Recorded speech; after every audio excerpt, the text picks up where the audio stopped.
겠습니다. 인생의 가시. 여러분, 교회에 아이들은 다 예쁘죠. 예쁜 아이들이 교회에 오면 자매들이나 청년들이 이렇게 막 몰려가는 걸 봐요. 물론 다 아이들을 예뻐하지만 특별히 이 자매들이 아이들이 교회에 오면은 막 우리 애기 이쁘다 이쁘다 하고 달려 가는 걸 봐요. 이것은 왜 그러냐 하면 나 이제 시집가고 싶다. 나 이제 아기 낳고 싶다. 그런 뜻이래요. 그래서 이제 시집갈 때가 되면 남자들은 장가갈 때가 되면 아이들을 그렇게 이뻐한다는 거예요. 그래서 그때가 되면은 교회에서 유독 죄도 봐요. 저도 청년 때부터 이렇게 보면 아이들한테는 항상 예쁜 자매들이 우리 아기 이쁘다. 그리고 다가가는 거예요. 시집갈 때 됐구나. 이제 아이 낳을 때 됐구나. 그렇다는 거예요. 어제도 토요일 날 우리 교회 청년이 남자 청년이 있는데 그 청년이 우리 아이를 안고서 뽀로로를 보여주면서 빠로로를 보여주면서 이렇게 안고 있는 걸 그 아이가 그걸 보는데 뽀로로를 보는데 계속 움직이지도 않고 아이를 볼 수 있도록 배려를 하면서 이렇게 아이에게 뽀로로를 보여주는 걸 봤어요. 그래서 제가 그랬어요. 이제 장가갈 때 됐네. 이제 장가갈 때 됐네. 그렇게 말을 해줬어요. 처녀 총각들이 아이가 예뻐 보이기 시작하고 시집 예뻐 보이기 시작하면은 이제 시집갈 나이, 장가갈 나이가 된 것입니다. 그래서 여자에게는 아이를 낳는 그 보존 능력을 하나님께서 주셨다는 거예요. 여자에게는 아이를 낳아서 그 보존을 키우고 그 아이를 키울 수 있는 그 보호하는 그 보존 능력을 하나님께서 여자에게 주셨다는 거예요. 그런데 그냥 예쁜 아이를 그냥 낳을 수 있습니까?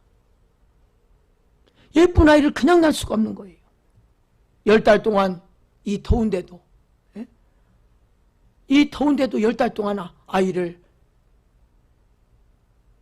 보호해야 되고요. 그리고 아무거나 음식을 먹을 수가 없어요. 아무거나. 콜라도 먹지 않고 몸에 아이에게 안 좋다는 거는 정말 조심해서. 그리고 감기 걸리면요 임산부는요 감기약을 안 먹어요. 그리고 몸은 점점 10달이 다가올수록 몸 점점 무거워져. 그 고통을 겪다가 해산의 고통을 통해서 해산의 진통을 몇 시간 동안 그 진통을 겪다가 그 해산의 가시를 통해서 예쁜 아이를 얻을 수가 있는 거예요. 예쁜 아이는요 거저 얻어지는 게 아니에요. 여러분, 옛날에는요 불을 켜려고 여러분 집에 가서 형광등을 켜려면 스위치를 누르면 어떻게 했어요? 스위치 누르면은 지금 같지 않아요. 집에 들어가서 스위치를 딱 누르면 형광등의 불이 깜빡 3번인가 하고 그러고 늦게 들어왔어요. 그랬잖아요. 근데 지금은 스위치를 탁 켜면 즉시 들어와요. 아마 지금 젊은 사람들은 모를 거예요. 옛날에는 그랬어요. 스위치 켜면 꼭 깜빡 하다가 그리고 불이 들어왔어요. 거기에서 저에게 영감을 하나님이 얻은 거예요. 우리가 하나님의 말씀을 들으면 깜빡 그런 게 아니라 하나님 말씀을 들을 때마다 즉시 하나님의 말씀을 깨달아지는 그 은혜가 있기를 주의 이름으로 축원합니다. 여러분은 가시에 찔려서 많이 고생해 본 그런 경험이 있습니까? 가시에 찔렸어. 저는 개인적으로요 고기보다도 생선이 좋아요. 생선을 좋아하는데 생선을 먹다가 어느 날 그 큰 가시가, 여러분 그 생선 살하고 가시하고 잘 안 보이잖아요. 그러니까 맛있다고 막 먹으면 큰일 나는 거예요. 그래서 가시를 골라내고 그리고 조심해서 생선을 그 맛있는 생선을 먹기까지는 가시를 골라내야 돼요. 우리 인생에게도요 가시가 있어요. 장미꽃에도 가시가 있듯이. 그래서 제가 여러분 생선을 먹다가 그 가시가 목에 큰 가시가 걸려가지고 피가 나고 얼마나 피를 흘렸는지, 얼마나 그 가시가 움직일수록 그 찔려가지고 피가 나고 고통이 심한지, 그래서 얼마나 많이 울었는지 모릅니다. 그 기억이 아직도 생생해요. 아마 여러분 생선 먹다가 그런 가시에 찔려서 고통받은 게 다 경험이 있을 줄 알아요. 여름이 시작되는 6월달에 시작하면은 이제 꽃 중에서 가장 아름다운 꽃이 장미꽃입니다. 그런데 그 장미꽃에도 가시가 있어요. 사람들은 성공하기를 바라고 성공을 하루아침에 이루어지는 게 아니에요. 성공해도요, 그 수없는 피땀 흘리는 고통 감내하면서 아픔, 괴로움, 그 성공하기까지는 고난의 가시들이 있어요. 고난의 가시들이. 건강하기까지 얼마나 큰 고통의 가시들이 있는 줄 압니까? 건강이 그냥 얻어지는 줄 알아요? 등산으로 건강을 찾는 사람들은요, 2시간, 3시간 열심히 이 더운 날씨에도 땀을 다 비워서 쏟아내면서 그 건강에 고통이 있을 때, 그래야 건강을 얻을 수가 있는 거예요. 영적으로도 마찬가지입니다. 우리가 하나님 앞에 바로 서기까지는 여러분 그냥 영적으로 건강해지는 줄 압니까? 영적으로 우리가 바로 서기까지 오늘 거두어지는 게 없다는 거예요.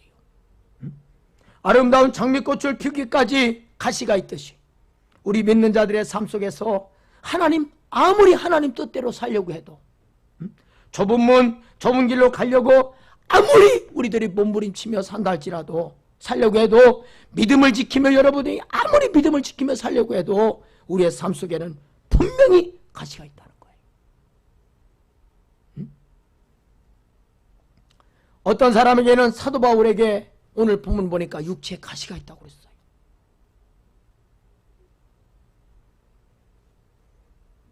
육체에 가시가 있었대요.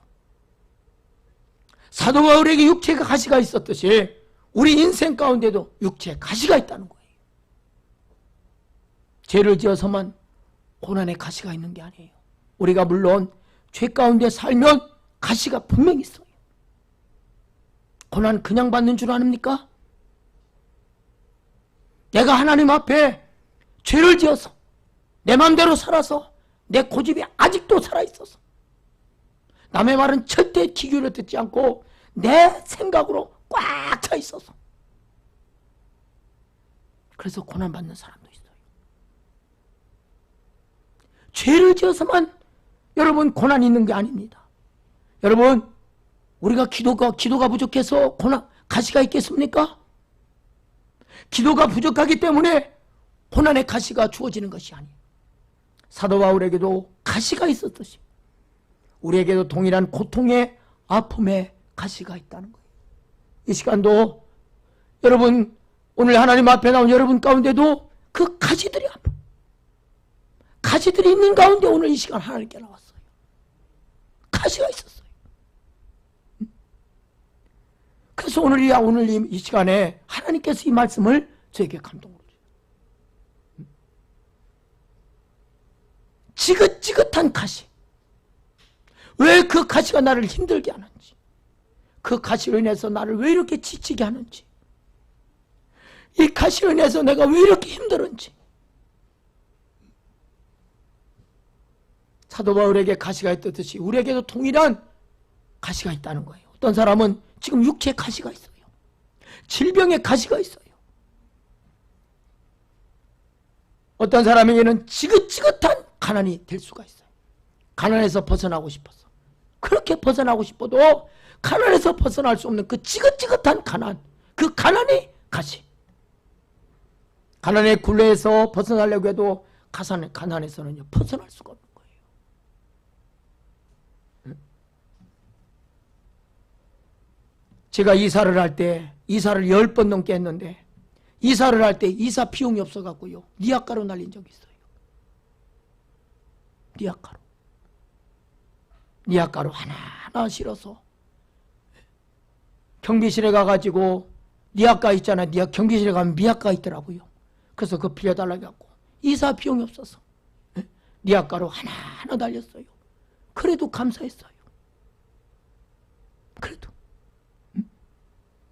지긋지긋한 가난에서 그 가난에 굴려서 여러분 벗어나려고도 벗어날 수가 없는 항상 가난의 가시 때문에 그런 인생들이 있지 않습니까?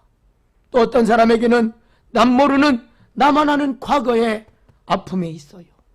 나만 아는 과거의 아픔, 상처가 있어요. 그것은 평생 안고 살아가는 인생의 숙제입니다. 인생의 숙제.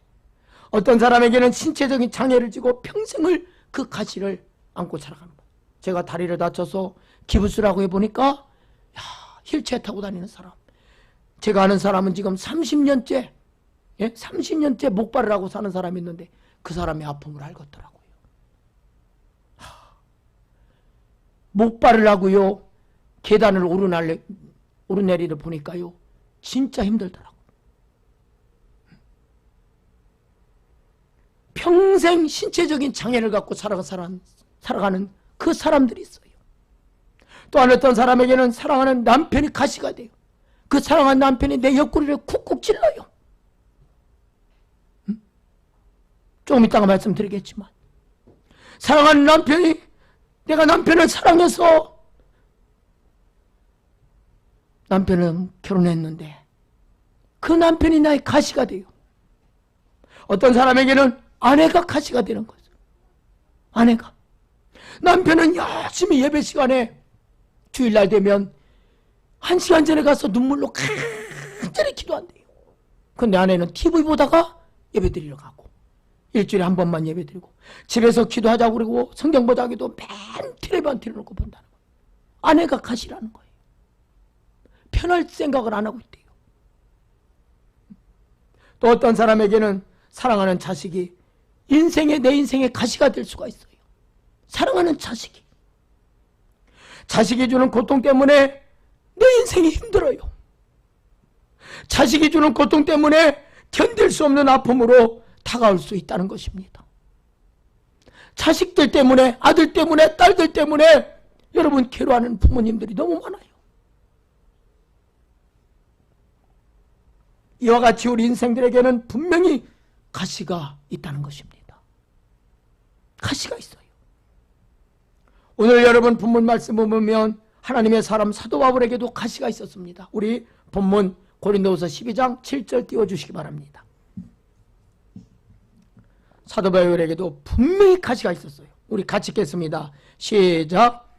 여러 계시를 받은 것이 지극히 크므로 너무 자만하지 않게 하시려고 내 육체의 가시 곧 사탄의 사자를 주셨으니 이는 나를 쳐서 너무 자만하지 않게 하려 하심이라. 아멘. 여러분 자식이 여러분을 힘들게 합니까? 왜 그 가시를 준 줄 압니까? 여러분을 자만하지 않게 하려고. 아직도 여러분이 죽어야 할 것이 뭔가 있는 거예요. 그 가시를 통해서 나를 힘들게 하는 거예요. 그 가시를 통해서 하나님을 나를 만들어가고 있는 거예요. 그 가시들을 통해서 하나님의 영적인 사람으로 세우려고, 우리를 바로 세우려고, 영적으로 세우려고 가시를 우리들에게 주셨다는 것입니다. 이것을 보면서 왜 하나님께서 사도 바울에게 가시를 주신 것이냐 하면 사도 바울에게는 하나님께서 여러 계시를 받은 것이 너무 크다는 거예요. 다른 사람들이 받지 못한 큰 계시를, 너무나 많은 큰 계시들을 하나님께 받았어요. 그것 때문에 사도 바울이 자만하지 않게 하시려고 바울에게 가시를 주셨다는 거예요. 남들이 받지 못한 하늘의 비밀을 하나님께서 사도 바울에게 주셨어요. 남들에게 주지 않고 아무에게나 하나님께서 하늘의 비밀을 가르쳐 주는 게 아니에요. 사도 바울은요, 사도 바울이 가지고 있는 손수건만 만져도 병자가 고쳐 치유됐어요. 사도 바울이 가고 있는 그 손수건만 만져도요 병자들이 벌떡벌떡 일어나고 살아났어요. 암덩어리가 떨어져 나가고요, 죽은 자가 살아나고 어마어마한 하나님의 역사가 나타날 때 여러분 사도 바울이 나대지 않겠습니까? 내가 기도했더니 나는 이런 사람이다. 여러분 하나님의 능력이 임했는데 하나님이 고쳐주셨는데 사람은요 잘 되면은요 계속 그런 사람이 되어지면 나대는 거예요. 그래서 그러냐, 내가 기도해서 고쳐줬다. 내가 기도해서 이런 일이 역사가 일어났다. 응? 다 와라. 기도만 하면 된다. 이렇게 나가되는 거예요. 그러니 사도 바울에게 어마어마한 하나님의 계시를 보여주시고 어마어마한 하늘의 비밀을, 천국의 비밀을 바울에게 보여주셨는데, 예? 그래서 바울에게는 육체의 가시를 주셨다는 거예요. 하나님께서 하신 일을 나중에는 내가 했다고 하지 않겠습니까? 어느 인생이든 크게 되면, 인생이 잘 되면 스스로 자만에 빠지기 쉬운 것이 바로 우리 인생입니다. 다 그래요. 인생이 잘 나가면, 잘 되면, 여러분 사람들은요 자만에 빠지기 쉬워요. 그러면 어느 인생이든 넘어지게 되는데 하나님께서 사도 바울이 끝까지 자만하지 않기 위해서 육신의 가시를 주었다는 것입니다. 사사기 2장 3절 띄워주시기 바랍니다. 사사기 2장 3절 우리 같이 한 목소리 읽겠습니다. 시작. 그러므로 내가 또 말하기를 내가 그들을 너희 앞에서 쫓아내지 아니하리니 그들이 너희 옆구리의 가시가 될 것이며 그들의 신들이 너희에게 올무가 되리라 하였노라. 아멘. 여러분 구약성경을 보면 가시라는 말이 바로 하나님의 택한 백성을 괴롭히는 가나안 족속들에게 사용되고 있어요. 그래서 하나님의 택한 선민 이스라엘 백성들이 하나님께서 블레셋 군대, 아말렉 군대 수없는 가시들이 있었어요. 옆구리를 쿡쿡 찔렀어요. 나를 힘들게 하는, 우리 인생을 살다 보면은요 나를 힘들게 하는 일들이 있다는 거예요. 자꾸 내 옆구리를 쿡쿡 찌르는 일들이 있다는 거예요. 가시가 있다는 거예요. 가시가. 하나님의 백성, 믿는 하나님의 백성들에게도 내 옆구리를 쿡쿡 찌르는, 옆구리를 쿡쿡 찌르면 여러분 아프지 않겠습니까? 여러분 옆구리 찔러봐요. 아프지 않겠어요? 옆구리를 찌르면 여러분 아파요. 살아가면서 마음을 건드리고, 여러분 마음을 건드리고, 여러분 마음을 자꾸, 상처를 자꾸 건드려요. 그런 일들이 있잖아요. 살다 보면 남편이 그래요. 자꾸 내 상처를 건드리고 내 아픔을 건드리고. 여러분 가족 중에 그런 사람이 있어요. 여러분 직장에 가면 그런 사람이 있어요. 여러분 사회에 그런 사람이 있어요. 여러분 이웃에 그런 사람이 있어요. 가장 믿었던 사람, 가장 가까운 사람, 그런 사람이 있어요.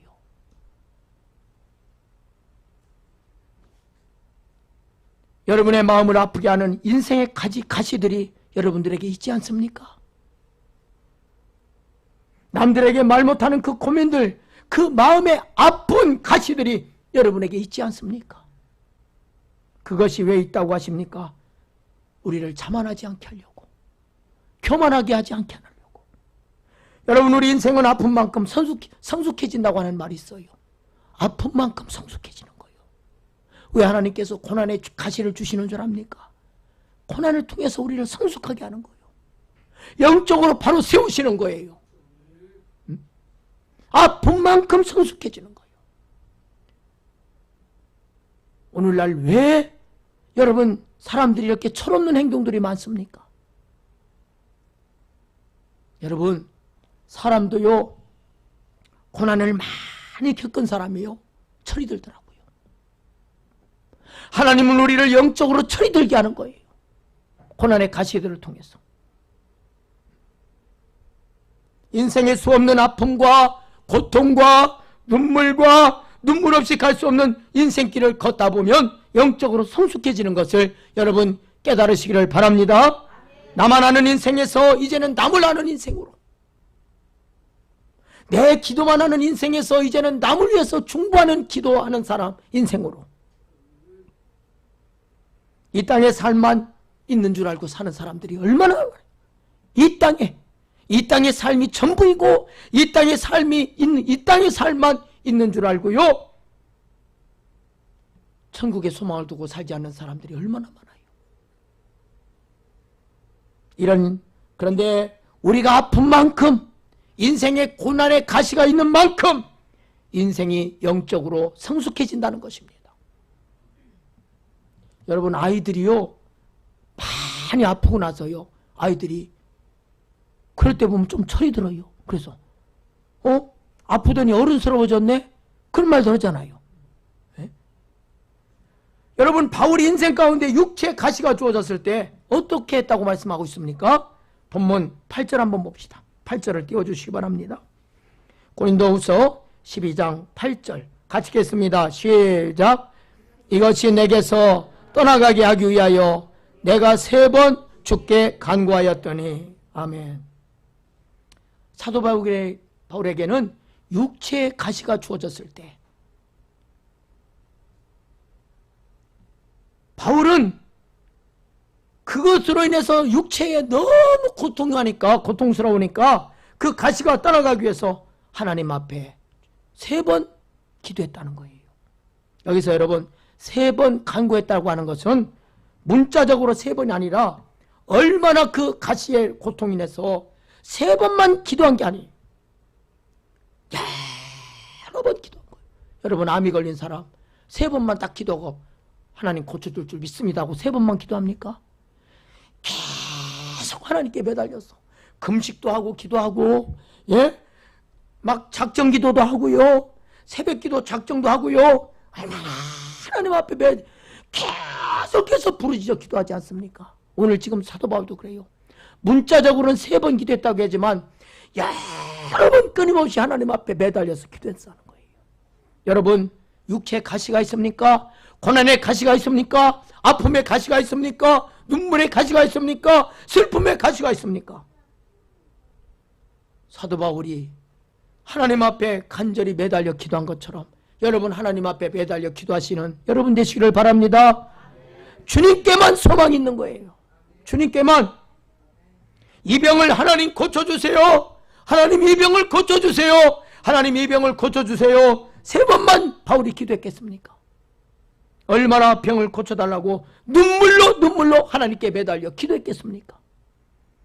사람들은 고난의 가시가 있어도 기도하지 않는 사람이 있어요. 고난의 가시가 있어도 기도하지 않는 사람이 있어요. 그러나 바울은 기도했다는 것입니다. 기도하고 또 기도하고 또 기도하고, 고난의 가시가 있을 때, 육체의 가시가 있을 때 하나님 앞에 매달려서 눈물로 기도하고 또 기도했다는 거예요. 중요한 것은 기도를 몇 번 했느냐, 하나님이 몇 번 기도하면 들어준다, 그게 아니라는 거예요. 내가 기도를 몇 번 했느냐, 그것이 중요한 것이 아니라 내가 기도를 3번 했느냐, 내가 기도를 10번 했느냐, 내가 기도를 100번 했느냐, 그것이 중요한 것이 아니라 내가 얼마나 하나님 앞에 간절히 기도했느냐, 그것이 중요하다는 것입니다. 할렐루야. 그것이 중요하다는 거예요. 10번, 100번, 1000번 기도한 그게 중요한 것이 아니라 내가 10시간, 5시간 기도하는 것이 그게 중요한 것이 아니라 얼마나 하나님 앞에 간절히 기도했느냐.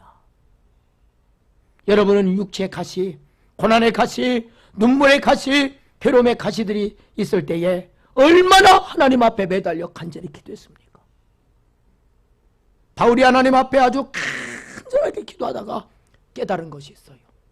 여러분, 하나님 앞에요 간절히 기도하면 깨닫는 게 있어요. 바울도 그랬다는 거예요. 왜 하나님께서 나에게 육체의 가시를 주셨는지 그 이유를 알게 됐어요. 간절히 기도하다가 그 이유를 알게 됐어요. 그 말씀이 7절이에요. 7절. 여러 계시를 받은 것이 지극히 크므로 너무 자만하지 않게 하시려고 내 육체에 가시고 사탄의 사자를 주셨으니 이는 나를 쳐서 너무 자만하지 않게 하려.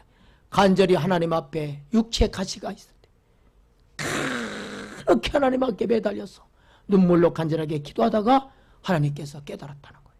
하나님 앞에 너무 자만하지 않게 하기 위해서였다는 거예요. 여기에서 자만이라고 하는 말은 스스로 높아지는 것을 말합니다. 스스로 높아지는 것. 바울이 자만하지 않게 하려고. 내가 했다. 나에게 이런 능력이 나타났다. 어마어마한 천국의 비밀을 받은 그 바울, 그렇게 될 수 있지 않겠습니까? 그런데 하나님께서 기도하다가 깨달은 것은 너를 자만하지 않게 하려고 그랬다. 너를 자만하지 않게 하려고 내 병을 고쳐주지 않는 것이다. 바로 이 자만은 스스로 높아지는 거예요. 바울이 스스로 높아지지 않도록 하기 위해서, 교만하지 않도록 하기 위해서 하나님께서 바울에게 가시를 주셨다는 것입니다. 왜 하나님께서 나에게 이 가시를 주신 것인지, 하나님 앞에 간절하게 눈물로 기도하다가 하나님 앞에 깨닫게 되었다는 것입니다.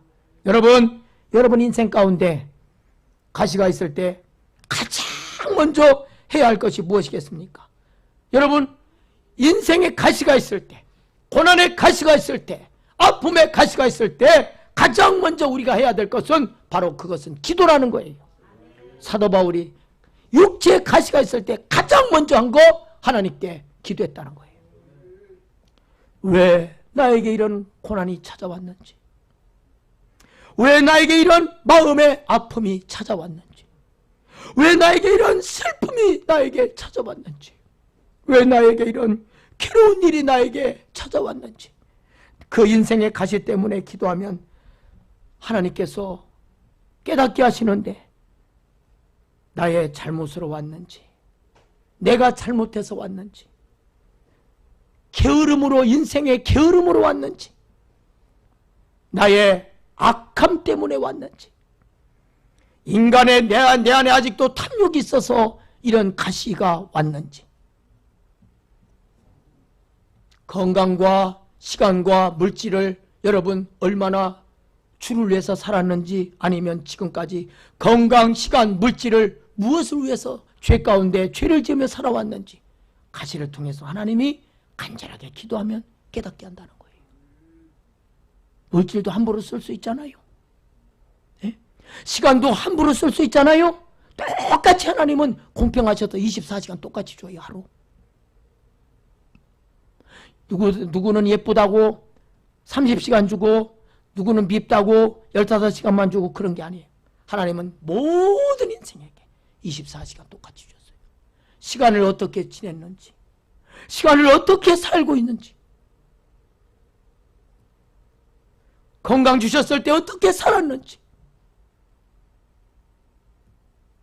건강 주셨을 때 막 내만다로 살다가 건강에 고통, 가시가 왔을 때 기도하면 내가 건강 이렇게 잃은 것은 내가 건강 주셨을 때 내 마음대로 살았구나 깨닫게 하신다는 거예요. 하나님 앞에 바르게 관리하지 못해서 우리는 청지기인데, 시간, 물질, 건강, 우리 하나님께서 주신 것은 바로 우리 청지기인데, 우리는 시간, 물질, 건강을 어떻게 사용했냐는 거예요. 아니면 나에게 있는 인생의 가시가 하나님의 섭리 속에 주어졌는지 기도할 때 하나님께서 깨닫게 하신다는 말씀입니다. 야고보서 4장 6절 띄워주시기 바랍니다. 야고보서 4장 6절 우리 같이 읽겠습니다. 시작. 그러나 더욱 큰 은혜를 주시나니 그러므로 일렀으되 하나님이 교만한 자를 물리치시고 겸손한 자에게 은혜를 주신다 하였느니라. 아멘. 여러분, 오늘 이 말씀은 뭐라고 합니까? 하나님은 교만한 자는 물리쳐버린대요. 바로 아까 자만과 같은 말이에요. 스스로 높아지려고 하는 거, 스스로 나가되고, 교만한 자는 하나님이 물리쳐버린대요. 그런데 겸손한 자에게는 은혜를 내려주신다. 여러분, 일생을 자만하거나 교만한 삶을 살면 겸손하기를 주의 이름으로 축원합니다. 겸손한 자에게 하나님께서 한없는 은혜를 부어주시는 거예요. 분명히 말씀하셨어요. 지금까지 아무리 여러분이 많은 것을 체험하고 영적인 체험을 하고 아무리 많은 것을 알고 있다 하여도, 다른 사람보다 좀 똑똑하다 할지라도 하나님 앞에 교만해서 자만해서 버림받는다면 여러분 무슨 소용이 있겠습니까? 자만하면 하나님께서 내쳐버리는 거예요. 교만한 인생은 하나님께서 버리시는 거예요. 사람들은요, 남들보다 많은 것을 가지고 있든지 타고난 재주가 있든지 지식이 많든지 영적인 체험을 사도 바울과 같이 많이 하게 되면 자기도 모르게 교만에 빠지기 쉬워요. 그것을 항상 우리는 경계하면서 살아야 됩니다. 교만하면 하나님께서 버림받게 된다는 사실을 일생을 여러분 기억하시고 사시기를 바랍니다. 사랑하는 여러분, 하나님께서 왜 바울과 같이 우리 인생 가운데 인생의 가시가 있는 것입니까? 그것은 우리 인생들이 자만해지지 않도록, 교만해지지 않도록 하시기 위해서인 것을 여러분 기억하시기를 바랍니다. 우리 찬양, 이 찬양 가시를 통해서 주 없이 살 수 없네, 이런 고백하는 인생이 된다는 것입니다. 이 찬양 우리 한번 들읍시다.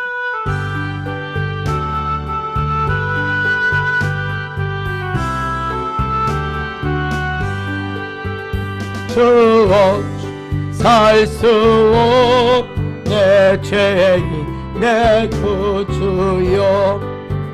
그 기쁨의 피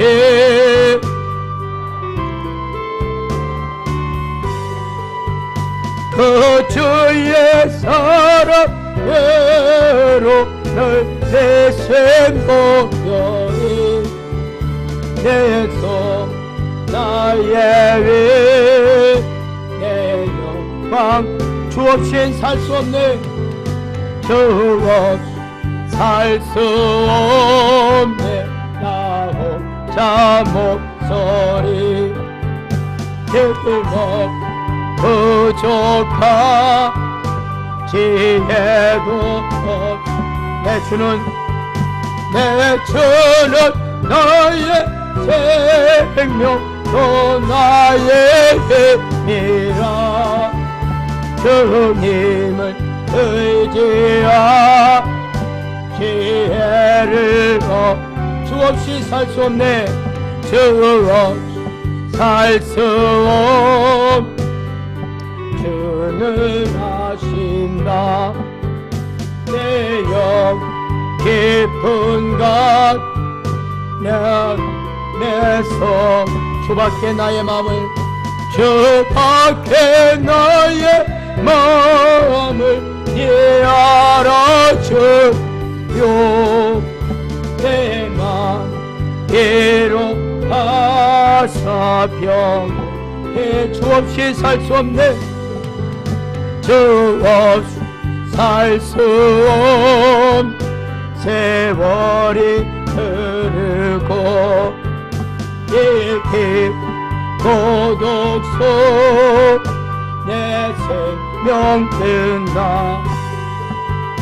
사나운 흑락에 날 지켜주시고 내 곁 계신 주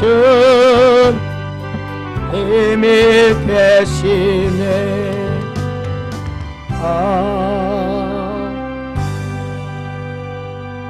여러분, 인생에게 육체의 가시, 인생의 가시를 주시는 이유는 그 가시를 통해서 결국은 주 없이는 살 수 없구나. 가시를 통해서 세월이 흘러가면서, 세월이 지나가면서 주님밖에는 소망이 없구나. 주님 없이는 잠시도 살아갈 수 없는 연약한 존재가 바로 우리 인간이구나. 날마다 고백하며 살아갈 수 있도록 하기 위해서 하나님께서는 인생들에게 가시를 주신다는 것입니다. 이제 말씀을 맺으려고 합니다. 바울은 하나님께 나아가서 육체의 가시를 내게서 떠나가게 해달라고 3번이나 얼마나 간절하게 하나님 앞에 간절하게 기도했는지 모릅니다. 그때 하나님께서 바울에게 이렇게 말씀하셨어요. 고린도후서 12장 9절. 오늘 하나님께서 바울에게 응답하고 계셔요. 우리 9절 같이 읽겠습니다. 시작. 나에게 이르시기를 내 은혜가 네게 족하도다. 이는 내 능력이 약한 데서 온전하여 짐이라 하신지라.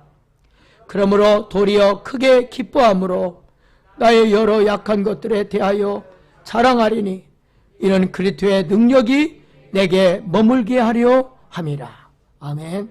여러분, 우리 인생은요, 약해야 하나님을 의지하는 거예요. 약해질 때 하나님을 붙드는 거예요. 뭔가 붙잡을 게 있고, 아직 내가 바라볼 게 있고, 아직도 내가 뭔가 나에게 든든한 것이 있다면 그거 의지하지. 인간은요, 약해져야 하나님을 붙드는 거예요. 건강을 잃어버리고 하나님을 붙들어요. 왜? 건강할 때는 깨닫지 못하고, 약할 때 하나님의 능력이 머문다는 거예요. 약할 때. 여러분, 일이 터지고 털이 터지고 이런 고난 저런 고난, 이런 인생의 수없는 가지들을 겪다가 여러분 하나님 앞에 왔지 않습니까? 저도 그랬고요. 저도 하나님 앞에 종의 길을 가라고 할 때 불순종해서 허리를 꺾어버렸어요. 완전히 이 허리 꺾어지는 소리가요, 고목나무가 부러지는 소리와 같이 그렇게 컸어요. 제 허리 부러지는 소리가. 나는 딴 데서 난 줄 알았어요. 그런 소리가 나면서 제 허리가 완전히 부러졌을 때, 완전히 부러져서 병신으로 살 수밖에 없는, 병신이 돼서 평생 누워서 살 불구자였어요.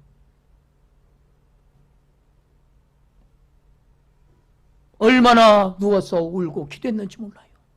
하나님, 내가 일어설 수만 있다면, 걸을 수만 있다면 얼마나 울고 기도했는지 몰라요. 어머니가 저 누워있을 때 밥을 떠먹여줬어요. 평생 불구자로 평생 누워서 살 수밖에 없는 사람이었어요. 매년을 울고 살았어요. 근데 어느 날 금요철 예배 때 하나님 앞에 저 하늘에서 갑자기 빨간 불덩어리가 빛의 속도로 내려오더니 허리에 뚝 떨어지는 거예요. 그 자리에서 일어났어요. 그 자리에서 일어났어요. 그리고 종의 길을 가려고 순종한 거예요. 왜 인생은 약할 때 하나님을 붙들지 않는지, 왜 건강할 때 하나님을 붙들지 않고 건강을 잃어버리고 하나님을 붙들어요. 수없는 물질이 있을 때 그 수없는 물질을 다 잃어버리고 그때 하나님을 붙들려고 하나님께 나와요. 오늘 바울은 육체의 가시가 있을 때 하나님 앞에 간절하게 눈물로 이 육체의 가시를 걷어가달라고 기도할 때 하나님은 뭐라고 말씀하십니까? 내 은혜가 내게 족하도다.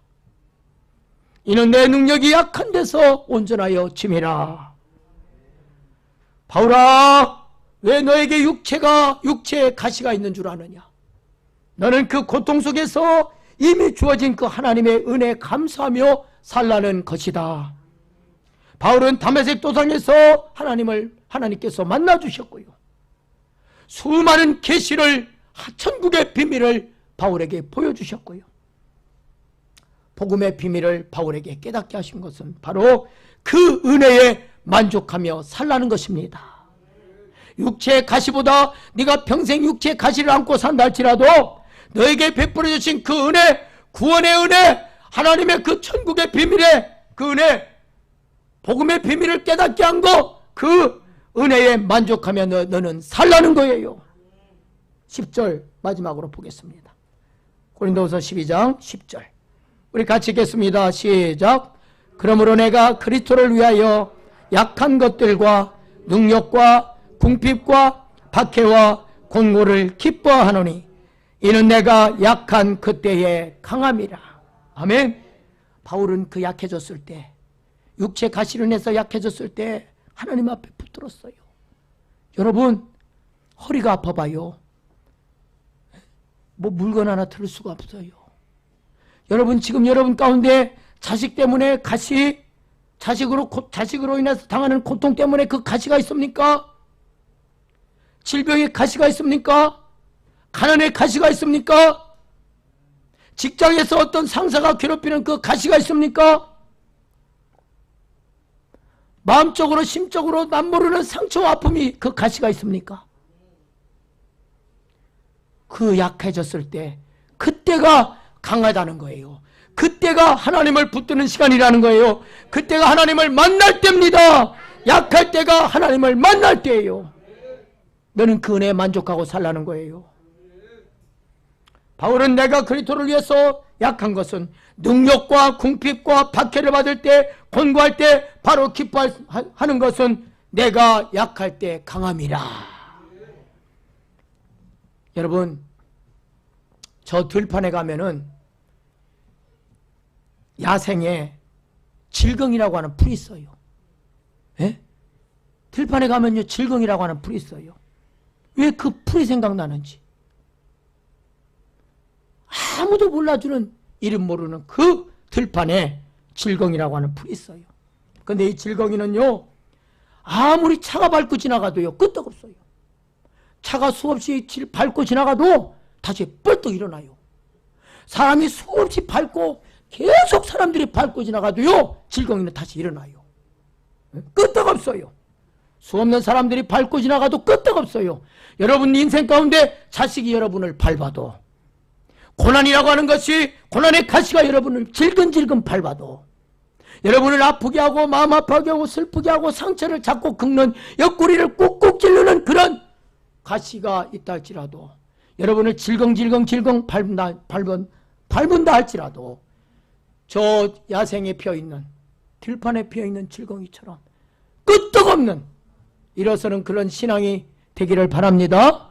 이런 믿음의 용사가 돼야죠. 예? 사람들에게 상처받았다고 질파 펴서 되겠습니까? 저 질겅이 풀처럼 아무리 밟혀도 끄떡없이 일어서야죠. 여러분, 사람들에게 수없이 지금까지 살아오면서 짓밟혔습니까? 사람들에게 짓밟혔습니까? 지금까지 사람들에게 수없이 상처받고 아픔들이 있었습니까? 다 있어요. 저도 있었고 여러분도 다 있었어요. 질겅이 풀은 수없이 짓밟혀도 끄떡없습니다. 질겅이 풀 같은 인생이 되시기 바랍니다. 제가 아는 분은 지방에 사는 분인데, 이 사람은요, 혼자 사는 분이에요. 그런데 가까이 지내던 사람한테 여러분 아파트를 세 채를 빼앗겼대요. 그래갖고 저한테 와서 막 울어요. 그래서 이제는 사람들이 보기 싫대요. 사람들이 다 싫대요. 사람들이 지긋지긋하대요. 그래서 저 울릉도 섬에 가서요, 혼자 살고 싶대요. 목사님 어떡하면 돼요? 저한테 와서 그래요. 그래서 제가 권면했어요. 거기서 혼자 가서 산다고 그 상처가 아물 줄 압니까? 응? 질겅이 풀은 짓밟혀도 다시 끄떡없듯이, 사람들이 상처받고 수없는 아픔이 있고 고통이 있다 할지라도, 외딴 섬에 혼자 뚝 떨어져서 산다고 여러분 해결된 줄 압니까? 간절히 원하옵기는 여러분 가운데 육체의 가시, 고난의 가시, 아픔의 가시, 눈물의 가시, 건강의 가시, 이런 수없는 인생의 가시들이 있습니까? 가시만 여러분 보지 마세요. 가시만 보지 마시고 가시 속에 숨겨진 하나님의 은혜를 바라보시기 바랍니다. 그 가시 속에 하나님의 은혜가 있어요. 그 인생의 가시들이 여러분을 아프게 지금은 찌르게 한다 할지라도, 그 가시로 인해서 이제는 주님 없이는 아무것도 할 수 없음을 고백하는 그 한 주간으로 살아가는 여러분 되시기를 주의 이름으로 축원합니다. 하나님 아버지 감사합니다. 오늘 이 시간 하나님 앞에 나와 지금까지 인생을 살아오면서 이리 짓밟히고 저리 짓밟히는 그런 인생을 살아오고, 수없는 아픔과 눈물과 눈물 없이는 갈 수 없는 인생길을 살아왔다 할지라도, 이 시간 그런 인생들을 기억하여 주시고 주님께서 새롭게 하여 주시기를 원합니다. 오늘도 주님만이 우리의 소망이 되십니다. 주님 없이는 잠시도 살아갈 수 없는 연약한 우리 인생인 것을 하나님 앞에 고백합니다. 하나님, 이 예배 나온 자마다 주님이 위로하여 주시고 치유하여 주시고, 아버지 그 상처난 마음들을 아버지 하나님 만져주시고 치유해 주시옵소서, 회복하여 주시옵소서. 예수님의 이름으로 간절히 기도하옵나이다. 아멘.